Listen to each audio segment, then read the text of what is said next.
আচ্ছা, খাতায় লিখেন সবাই ফটোশপ ক্লাস 2। আচ্ছা, সো ফার্স্ট ক্লাসে আমরা এখান থেকে কিছু সিলেকশন টুল দেখেছিলাম, তাই না? এখান থেকে কিছু সিলেকশন টুল আমরা শিখেছিলাম, এই চারটা জানি, এবং এখান থেকে আরো কিছু দেখানো হয়েছিল। সো আজকে আমরা ফার্স্টে যেটা দেখবো সেটা হচ্ছে সাব সিলেকশন। খাতায় লিখেন সবাই সাব সিলেকশন। 4 ধরনের সাব সিলেকশন আছে। সো এখানে দেখেন, যখন আমরা এই যে সিলেকশন টুলে আছি, সিলেকশন টুলে থাকা অবস্থায় উপরে অপশন বারে এখানে 4টা অপশন আছে, দেখা যায়। জি। এগুলোকেই বলা হচ্ছে মূলত সাব সিলেকশন। সো ফার্স্টে যেটা আছে এটা হচ্ছে নিউ সিলেকশন। খাতায় লিখেন সবাই নিউ সিলেকশন। নতুন কোনো সিলেকশনের ক্ষেত্রে নিউ সিলেকশন ইউজ করা হয়। তা এখান থেকে যাচ্ছি আমি সিলেকশন টুল, রেক্টাঙ্গেল সিলেকশন টুলে গেলাম। ফার্স্টে যেটা আছে নিউ সিলেকশন, আমি ক্লিক করে ড্র্যাগ করছি, দেখেন নতুন ভাবে সিলেকশন হচ্ছে না? যখনই আমি ক্লিক করছি দেখেন আগের সিলেকশনটা চলে গিয়ে আবার কি নতুন ভাবে সিলেকশন হচ্ছে। তো এইভাবে যদি আমি নতুন কোনো সিলেকশন ক্রিয়েট করতে চাই সেক্ষেত্রে নিউ সিলেকশন অপশনটা ইউজ হবে। 2 নাম্বার দিয়ে লিখেন অ্যাড টু সিলেকশন। একটা সিলেকশনের সাথে আরেকটা সিলেকশন যোগ করার ক্ষেত্রে অ্যাড টু সিলেকশন ইউজ করা হয়। আচ্ছা, আমি যাচ্ছি এখন 2 নাম্বার যেটা আছে অ্যাড টু সিলেকশন, এটাতে যাচ্ছি। ক্লিক করছি, দেখেন এপাশ থেকে ক্লিক করে ড্র্যাগ করছি, সিলেকশন এটার সাথে কি অ্যাড হচ্ছে। আবার ক্লিক করে ড্র্যাগ করছি, দেখেন একটা সিলেকশন আরেকটা সিলেকশনের সাথে অ্যাড হচ্ছে। এখন আমি যদি মাঝখানে ক্লিক করি, এখানে কি সিলেকশন অ্যাড হবে? এটা তো অলরেডি সিলেক্টেড নাকি? সো এই যে বর্ডারে যেখানে যে ব্লিঙ্ক করছে, এখানে আমি জাস্ট যদি ক্লিক করে ড্র্যাগ করি, দেখেন সিলেকশন গুলো কি অ্যাড হয়ে যাচ্ছে। এখান থেকে যদি আমি আরেকটা সিলেকশন নেই, লাইক এখান থেকে নিচে ইলিপ্টিক্যাল মার্কিউ টুল, ক্লিক করে ড্র্যাগ করছি, দেখেন সিলেকশনটা কি অ্যাড হয়ে গেছে না? 3 নাম্বার যেটা আছে এটাকে বলা হয় সাবস্ট্রাক্ট ফর্ম সিলেকশন। সাবস্ট্রাক্ট মানে বাদ দেয়া। আচ্ছা, 3 নাম্বার যেটা আছে সাবস্ট্রাক্ট ফর্ম সিলেকশন, এটাতে যাচ্ছি, ক্লিক করে ড্র্যাগ করছি, এতটুকু এরিয়া আমি সাবস্ট্রাক্ট করে দিলাম। সো সাবস্ট্রাক্ট হয়েছে কিনা কিভাবে বুঝবো? কালার অ্যাপ্লাই করলেই তো বোঝা যাবে নাকি? সো এটার ভেতরে আমরা একটা পছন্দ মতো যে কোনো একটা কালার অ্যাপ্লাই করে দিচ্ছি, অল্টার ডিলিট কন্ট্রোল ডি, হইলো। আচ্ছা, আবার দেখেন এখান থেকে নিচ্ছি আমি সার্কেল। আছি কোথায়? 3 নাম্বার সাবস্ট্রাক্ট ফর্ম সিলেকশন। এটার কাজ কি? সিলেকশন থেকে সিলেকশন বাদ দেয়া। ক্লিক করে ড্র্যাগ করছি, এখান থেকে সিলেকশন বাদ দিয়ে দিলাম, হইলো কিছু একটা। আচ্ছা, এরপরে যেটা আছে এখান থেকে ইন্টারসেক্ট উইথ সিলেকশন। আচ্ছা, ইন্টারসেক্ট উইথ সিলেকশনের ক্ষেত্রে যেটা হবে, আমি ফার্স্টে যেটা করছি একটা সিলেকশন নিচ্ছি। আছি কোথায়? 4 নাম্বার। ইন্টারসেক্টের ক্ষেত্রে যতটুকু ইন্টারসেক্টিং এরিয়া থাকবে কিংবা কমন ওভারল্যাপিং অংশটুকু থাকবে সেটা থাকবে, বাকি অংশ ডিলিট হয়ে যাবে। এই দুইটা সার্কেলের কমন অংশ কি? মাঝখানের টুকু না? আবার করছি, দেখেন এখান থেকে আমি একটা সার্কেল নিচ্ছি ফার্স্টে। আছি কোথায়? 4 নাম্বার ইন্টারসেক্ট উইথ সিলেকশন। এক্ষেত্রে যেটা হবে, ইন্টারসেক্টিং এরিয়া কমন কিংবা ওভারল্যাপিং অংশটুকু থাকবে, বাকি অংশটুকু ডিলিট হয়ে যাবে। দুইটা সার্কেলের মাঝখানের কমন অংশ কি? মাঝখানের টুকু। তাহলে এতটুকু আছে, বাকি অংশটুকু কি? ডিলিট। বুঝা গেছে? চাইলে এটা থেকে কিছু বানাতে পারি। অল্টার প্রেস করে ড্র্যাগ করছি, কন্ট্রোল টি প্রেস করি, right button click, flip horizontal.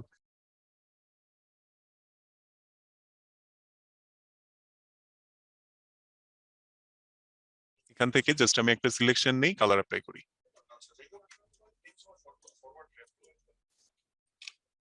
So আমি যেটা করছি, এখান থেকে সিলেকশন টুলে যাচ্ছি, দেখেন অপশন বার এখানে আছে কি? ফেদার। সো ফেদার ভ্যালু এখানে কত আছে? 0 ফেদার ভ্যালুতে এখানে আমি একটা সিলেকশন করছি, এখান থেকে আমি পছন্দ মতো যে কোনো একটা কালার দিয়ে দিচ্ছি। আরেকটা লেয়ার নিচ্ছি, এবার এখান থেকে ফেদার ভ্যালু আমি করে দিচ্ছি 50। ক্লিক করে ড্র্যাগ করছি, এখান থেকে আমি একটা কালার দিই। দুইটার মধ্যে ডিফারেন্স বোঝা যায়? আচ্ছা, তাহলে এখানে ফেদার আমরা যখন অ্যাপ্লাই করছি, এটা কি সিলেকশন করে কালার অ্যাপ্লাই করেছি, তাই না? আমরা চাইলে এটা কি কোনো একটা ইমেজের উপরে অ্যাপ্লাই করতে পারি, যে কোনো একটা ইমেজের উপরেও অ্যাপ্লাই করা যেতে পারে। সো আমি এখান থেকে যে কোনো একটা ইমেজ নিচ্ছি, চলে যাচ্ছি এখান থেকে সিলেকশন টুল, ফেদার আছে কত, এখান থেকে ফার্স্ট আমি যেটা করছি ফেদার ভ্যালু 0 নিয়ে নিচ্ছি। এটাকে সিলেকশনের পরে কন্ট্রোল সি দিয়ে কপি করছি, ডকুমেন্টে যাচ্ছি, এখানে দিচ্ছি কন্ট্রোল ভি। এবার এখান থেকে ফেদার ভ্যালু আমি বাড়িয়ে করে দিচ্ছি 40। সিলেকশন করছি, সিলেকশন করার পর কন্ট্রোল সি দিয়ে কপি করছি, এখানে এসে কন্ট্রোল ভি। দুইটার মধ্যে পার্থক্য বোঝা যায়? আচ্ছা, সো আমি এখান থেকে যখন সিলেকশন টুলে আছি, সিলেকশন আমি এখান থেকে ফেদারটাকে 0 করে নিচ্ছি, ফেদারের কোনো দরকার নেই। পাশে আছে কি? এন্টিয়ালাইজ। ফার্স্টে যেটা করছি এন্টিয়ালাইজ আমি অফ করে নিচ্ছি, এন্টিয়ালাইজ অফ করে এখানে আমি একটা সিলেকশন করছি। এন্টিয়ালাইজ অফ রেখে এখানে আমি একটা সিলেকশন করে এটার উপরে কালার অ্যাপ্লাই করছি, কন্ট্রোল ডি দিয়ে ডিসিলেক্ট করলাম। এখান থেকে এবার এন্টিয়ালাইজটাকে আমি অন করে দিচ্ছি, অন করে আবার আরেকটা সিলেকশন করছি, সিলেকশন করে এটার ভেতরে আমি কালার অ্যাপ্লাই করছি। এটার মধ্যে পার্থক্য কোথায় কি মনে হয়? এটাকে যদি আমি একটু জুম করি, এখানে দেখেন যখন আমার ফেদারটা সরি এন্টিয়ালাইজটা অফ ছিল সেক্ষেত্রে কি হয়েছে? কাজ কাটা হয়ে গেছে না? আর যখন আমি এখান থেকে এন্টিয়ালাইজ অন করে নিয়েছি, দেখেন এখানে সিলেকশনের বাইরে কিছু শ্যাডো পিক্সেল ক্রিয়েট হয়েছে, শ্যাডো পিক্সেল ক্রিয়েট করে সাইডের যেগুলো কি স্মুথ হয়েছে না? তাহলে এন্টিয়ালাইজের কাজ হচ্ছে শ্যাডো পিক্সেল ক্রিয়েট করে সাইডেরকে স্মুথ করা। আচ্ছা, আমি এখান থেকে যাচ্ছি quick selection tool. Quick selection টুলে যাওয়ার পর দেখেন উপরে দুইটা অপশন আছে, একটা হচ্ছে প্লাস আর একটা হচ্ছে মাইনাস। প্লাসে থাকা অবস্থায় যদি আমি ক্লিক করে ড্র্যাগ করি, দেখেন এটা কি সিলেকশন হচ্ছে না? জি। প্লাসে থাকা অবস্থায় ক্লিক করে ড্র্যাগ করলে সিলেকশন হবে। আর ধরেন সিলেকশন করতে গিয়ে এইদিকে চলে আসছে, আপনি চাচ্ছেন এটাকে ডিসিলেক্ট করবেন, সেক্ষেত্রে এখান থেকে যদি মাইনাস প্রেস করেন মাইনাসে, তাহলে এটা কি ডিসিলেক্ট হবে। কিংবা আপনি এখান থেকে প্লাসে থাকা অবস্থায় কিবোর্ড থেকে যদি অল্টার প্রেস করেন, এই প্লাসটা মাইনাস হয়ে যাবে। কিবোর্ড থেকে অল্টার প্রেস করলে দেখেন প্লাসটা কি মাইনাস হয়েছে না? এবার জাস্ট আপনি এটাকে ডিসিলেক্ট করেন। এবার এটাকে যখন আমি ডিসিলেক্ট করবো, আমার এই ব্রাশের ডায়ামিটারটা কি ছোট বড় করা লাগবে। সো যদি এটাকে ছোট বড় করতে চাই, কিবোর্ড থেকে ক্লোজ থার্ড ব্র্যাকেট প্রেস করলে এটা বড় হবে, ওপেন থার্ড ব্র্যাকেট প্রেস করলে এটা ছোট হবে, close third bracket, open third bracket. So প্লাসে থাকা অবস্থায় জাস্ট আমি অল্টার প্রেস করছি, দেখেন এটা কি মাইনাস হয়ে যাচ্ছে, অল্টার প্রেস করে জাস্ট ড্র্যাগ করছি। সো যতটুকু দরকার নেই আমরা এখান থেকে কি ডিসিলেক্ট করে দিতে। এখান থেকে আমি যাচ্ছি quick selection tool, quick selection টুলে যাওয়ার পর প্লাসে থাকা অবস্থায় হবে কি সিলেকশন। সো আমি এখানে প্লাসে থাকা অবস্থায় ক্লিক করে ড্র্যাগ করছি, সিলেকশন হচ্ছে। যখন এখানে সিলেকশন করছেন, সিলেকশন করতে করতে দেখেন এটা কি বাইরে চলে আসছে না। সো যদি বাইরে চলে আসে এটা কি আমার এখন ডিসিলেক্ট করতে হবে। সো ডিসিলেক্ট করতে গেলে আমার লাগবে মাইনাস। সো এখান থেকে অপশন বারে বারবার যাবেন। সো বিষয়টা অনেক পেইনফুল, এর জন্য বলেছি জাস্ট আপনি এটা কিবোর্ড থেকে অল্টার প্রেস করেন, এটা মাইনাস হয়ে যাবে। এবার জাস্ট আপনি ক্লিক করে ড্র্যাগ করেন, ক্লিক করে জাস্ট ড্র্যাগ করেন, এটা মাইনাস হয়ে যাচ্ছে। আর এই ডায়ামিটারটা কি, এখন ধরেন এখানে সিলেকশন কম, তাহলে আমি কিবোর্ড থেকে just open third bracket press করে এটাকে ছোট করে নিচ্ছি। এবার জাস্ট অল্টার প্রেস করে এটাকে জাস্ট মাইনাস করে দেন।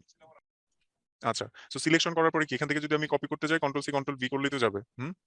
কন্ট্রোল সি দিয়ে কপি করেন, ডকুমেন্টে আসেন, এসে এখানে কন্ট্রোল ভি দেন। ঠিক আছে। সো কুইক সিলেকশন টুল দিয়ে মানে দ্রুত কাজ করার ক্ষেত্রে এটা ইউজ করবেন, কিন্তু আসলে ব্যাকগ্রাউন্ড আমরা রিমুভ করবো কিন্তু পেন টুল দিয়ে। সো পেন টুলে ক্লাস যখন করবেন তখন বিষয়গুলো আরো বেশি ক্লিয়ার হবে। আচ্ছা, আমি এখান থেকে যাচ্ছি ম্যাজিক ওয়ান টুল।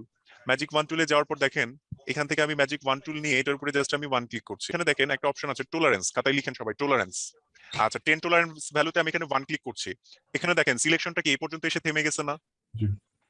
আচ্ছা, বাকিটুকু কিন্তু সিলেকশন করে নাই, তার মানে তার অ্যাবিলিটি কিন্তু এই পর্যন্তই। যখনই সে দেখছে অন্য কালার একটা শেড চলে আসে, এখানে একটু গ্রেডিয়েন্ট বোঝা যায় না, ব্ল্যাক, যে যখনই দেখছে অন্য একটা কালার, যেহেতু তার এখানে ভ্যালু কম, সে কিন্তু এটাকে রিড করতে পারে নাই। সো আমি যদি এখান থেকে ভ্যালুটা বাড়াই, লাইক এখান থেকে আমি দিয়ে দিচ্ছি 50 টলারেন্স ভ্যালুতে যদি এখানে আমি ক্লিক করি, দেখেন সিলেকশনটা কি আগে থেকে বেড়ে গেছে না। এখান থেকে আমি এটাকে আরো বাড়াচ্ছি, এটাকে আমি 100 করে দিচ্ছি। এবার ক্লিক করছি, দেখেন টোটালটা সিলেক্ট করে নিছে। এখান থেকে যতই আমরা টলারেন্স ভ্যালু বাড়াচ্ছি, সে তত বেশি কি কালারকে রিড করছে। তাহলে টলারেন্স ভ্যালুটা আমরা যত বাড়াবো সে তত বেশি কালারকে রিড করবে। আমি যত কালার সিলেক্ট করতে চাবো এখান থেকে ভ্যালু বাড়ালে সে তত বেশি রিড করতে পারবে। কিন্তু এখানে যখন আমি ওয়ান ক্লিক করছি, ইয়েলো কালার কিন্তু এদিক দিয়েও ছিল, এগুলোকে কিন্তু সে সিলেক্ট করে নাই, তাই না। এই পর্যন্ত গিয়ে কি থেমে গেছে, কারণ কি এখানে পার্পল কালারের আরেকটা বর্ডার আসছে, এখানে আরেকটা কালারের বর্ডার আসছে, তাই না। আচ্ছা, আমি যদি এখান থেকে সেম কালার গুলো টোটাল ইমেজের ভেতরে আমি সিলেক্ট করতে চাই, সেক্ষেত্রে আমাকে যেটা করতে হবে, এখানে একটা কন্টিজিউয়াস নামে অপশন আছে, দেখা যায়। এই কন্টিজিউয়াসটাকে যদি আমি অন রাখি, তাহলে সে ওই কালারের পরে যদি অন্য কালারের বর্ডার আসে সেটাকে ক্রস করবে না। আর যদি এখান থেকে কন্টিজিউয়াস আমি অফ রাখি, এবার যদি আমি এখান থেকে ক্লিক করি, দেখেন যেখানে যেখানে ইয়েলো কালার ধরে ফেলছে না, তাহলে কন্টিজিউয়াস যদি অন থাকে তাহলে কিন্তু সে বর্ডার ক্রস করবে না। ঠিক আছে। আর যদি এখান থেকে কন্টিজিউয়াস অফ থাকে তাহলে সেম কালার গুলো যেখানে যেখানে থাকবে সবগুলোকে ধরে ফেলবে। এবার আপনি চাইলে কি এখান থেকে কালার চেঞ্জ করতে পারবেন, অল্টার ডিলিট, হয়েছে চেঞ্জ। আচ্ছা, সো ক্রপ টুলটা হচ্ছে, ধরেন আমরা মোবাইলে তো স্মার্টফোনে তো ছবি ক্রপ করি নাকি, কাটাকাটি করি। সো এই কাজগুলো কি ক্রপ টুলের কাজ। সো আমরা যদি এখান থেকে ক্রপ টুলে যাই, দেখেন এখান থেকে আপনি চাইলে পছন্দ মতো ক্রপ টুল দিয়ে যে ড্র্যাগ করে কতটুকু রাখতে চাচ্ছেন এটুকু রেখে আমি এন্টার দিলাম, এটা কি ক্রপ হয়ে গেছে। কিংবা ধরেন এখান থেকে এটাকে যদি আমি আলাদাভাবে ক্রপ করতে চাই, এটাকে যেভাবে যদি ড্র্যাগ করি, দেখেন এটাকে ট্রান্সফর্ম করেও বিভিন্ন ভাবে আপনি যেভাবে খুশি রাখতে চান রেখেও আপনি এটাকে চাইলে ক্রপ করতে পারবেন। কিংবা ধরেন আপনি চাচ্ছেন যে ফিক্স একটা রেশিওতে এটাকে ক্রপ করবেন, লাইক আপনি চাচ্ছেন 400 পিক্সেল বা 400 পিক্সেল।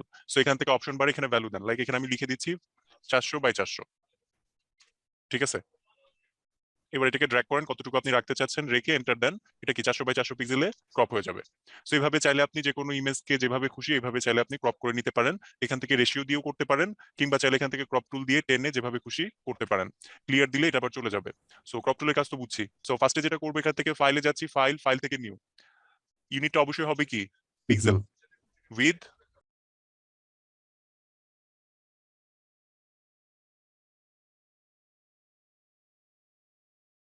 আর রুলারের শর্টকাট হচ্ছে কন্ট্রোল আর।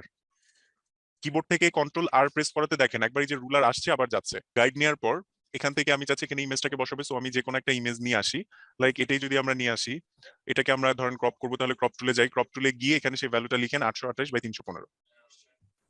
এটাকে কন্ট্রোল এ কন্ট্রোল সি দিয়ে কপি করছি। এবার এখান থেকে ডকুমেন্টে আসেন,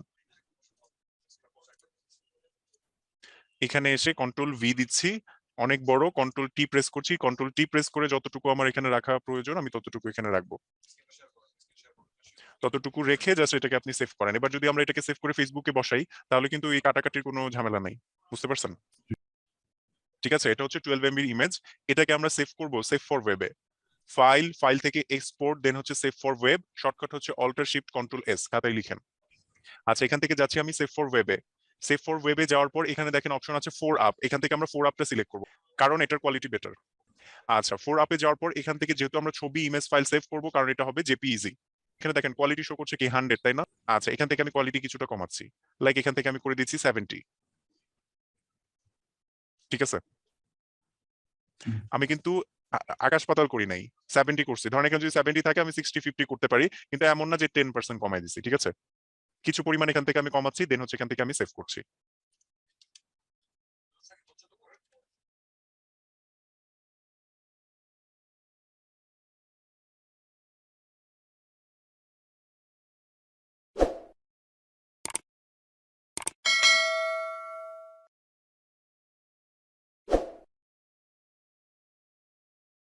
আচ্ছা, এটা ছিল 12 MB ইমেজ, এন্ড এটা হচ্ছে 4 MB ইমেজ।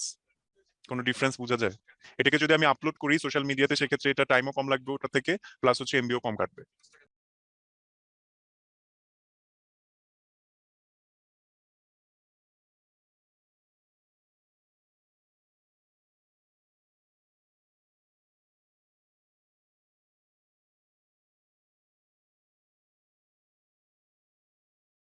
আচ্ছা, এবার দেখবো অ্যালাইন ডিস্ট্রিবিউট।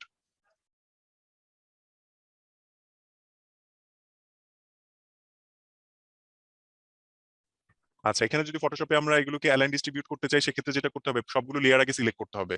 যখন এটা সিলেক্ট আছে, শিফট ধরে আমি লাস্টে ক্লিক করছি, দেখেন সবগুলো সিলেক্ট হয়ে গেছে এবং এটা কি অ্যাক্টিভ হয়ে গেছে নাকি। আচ্ছা, এখান থেকে যদি আমরা অ্যালাইন করতে চাই, ফার্স্টে যেটা আছে, ধরেন এখানে আমি চাচ্ছি যে টপে যে আছে, টপে কে আছে, এটা আছে, এটার সাথে অ্যালাইন হবে। সো আমি এখান থেকে যদি অ্যালাইন টপ করে দিই, দেখেন সবগুলো কি টপে চলে আসছে। যদি এখান থেকে আমি মিডল করে দিই, দেখেন মিডল, দেন হচ্ছে যদি বটম করি, বটমে চলে আসবে। সো এখান থেকে চাইলে আপনি যেভাবে খুশি এভাবে অ্যালাইন করে নিতে পারবেন। অ্যালাইন করার পর এটাকে যদি মাঝখানে গ্যাপগুলোকে সমান করতে চাই, করতে হবে ভার্টিক্যালি কিংবা হরিজন্টালি ডিস্ট্রিবিউট। অবশ্যই হরিজন্টাল। সো এখান থেকে আমি হরিজন্টালি ডিস্ট্রিবিউট করে দিলাম। ঠিক আছে,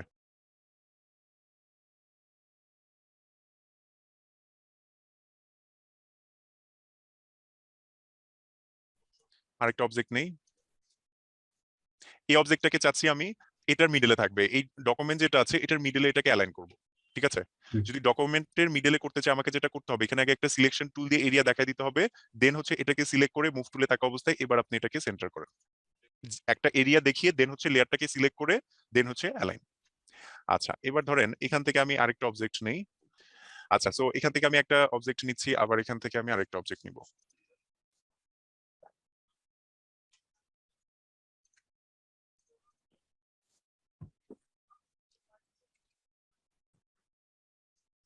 ধরেন এটাকে চাচ্ছি আমি এই অবজেক্টের সাথে অ্যালাইন করবো। হ্যাঁ, এই অবজেক্টের সাথে এটা কি হবে, অ্যালাইন হবে। তাহলে এটাকে যেটা করতে হবে, আমার এটা একটা অবজেক্টকে কি অবজেক্টে মেক করতে হবে। সো কি অবজেক্ট মেক করার জন্য আমরা যেটা করব, কিবোর্ড থেকে কন্ট্রোল প্রেস করে থাম্বনেইলে ক্লিক করলে সিলেকশন চলে আসছে। থাম্বনেইল কোনটা চিনি তো? আচ্ছা, এখন কোনটাকে অ্যালাইন করব, এটাকে, তাই না? তাহলে এখান থেকে এই অবজেক্টটাকে সিলেক্ট করে এখান থেকে মুভ টুলে থাকা অবস্থায় এখান থেকে করেন সেন্টার, সেন্টার আসছে। আচ্ছা, ধরেন আমরা এখানে এই অবজেক্টটার সাথে এটাকে অ্যালাইন করব। ঠিক আছে, তাহলে আমাকে দেখাইতে হবে কি একটা কি অবজেক্ট, এটাকে আমার কি অবজেক্ট বানাতে হবে। কিবোর্ড থেকে কন্ট্রোল প্রেস করে থাম্বনেইলে ক্লিক করলে এটা সিলেকশন হয়ে গেছে, এখন এটা আছে কি অবজেক্টে। তো আমি এখান থেকে যদি যে অবজেক্টটাকে অ্যালাইন করব বা ডিস্ট্রিবিউট করবো, এটাকে আমি জাস্ট এখান থেকে সিলেক্ট করব, মুভ টুলে থাকা অবস্থায় এখান থেকে সেন্টার, দেন হচ্ছে এখান থেকে সেন্টার করে দেন। সো অ্যালাইন ডিস্ট্রিবিউট বুঝা গেছে?